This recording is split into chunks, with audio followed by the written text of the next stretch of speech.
नमस्कार पशुपालक मित्रांनो. लवकरच आपण सातारा, सांगली, कोल्हापूर हा खुरसाळणीचा रूट लवकरच चालू करत आहे. म्हणजेच की तारीख राहील 12/4/2025 ह्या तारखेपासून आपण खुरसाळणीचा रूट चालू करणार आहे. तर याच्यामध्ये पुण्यापासून रूट चालू होईल. पुणे, सातारा, सांगली आणि कोल्हापूर, आणि पुन्हा रिटर्न येताना कोल्हापूर, सांगली आणि सातारा असं ह्या रूटचं स्वरूप राहील. याच्यामध्ये आत्तापर्यंत बुकिंग आलेल्याप्रमाणे पुण्याचा काही भाग आहेच आहे, परंतु खटाव, भुईंज वगैरे हा भाग राहील.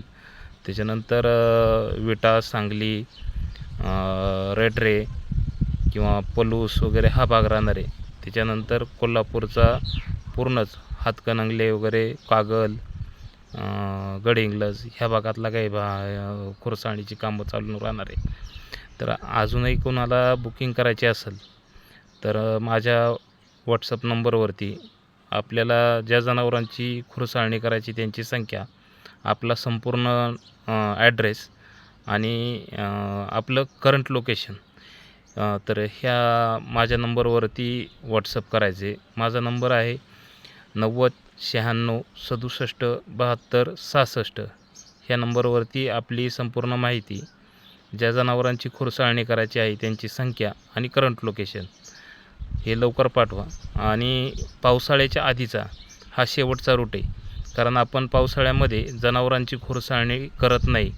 त्याचे दुष्परिणाम भयानक असतात ते, जे की पावसाळ्यात खुरसाळणी हे करणं चुकीचं आहे. त्याच्यामुळं आपण पावसाळ्यात काही खुरसाळणी करत नाही.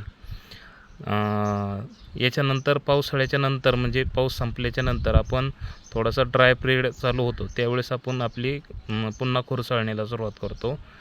तर त्याच्या पुढचा रूट मला वाटतं साताऱ्यापासूनच पुन्हा सुरुवात होईल, परंतु ह्या वर्षाचा शेवटचा रूट आहे.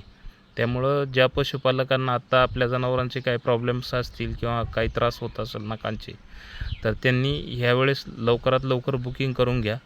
कारण काय होतं आहे, भरपूर शेतकरी रूट पुढं निघून गेल्याच्या नंतरनं बुकिंग करतात ते, त्याच्यामुळं आम्हालासुद्धा त्यांच्यापर्यंत पोचता येत नाही. त्यामुळं तुम्ही होईल तेवढं ह्यावेळेस लवकर बुकिंग करा, कारण हा शेवटचा रूट आहे.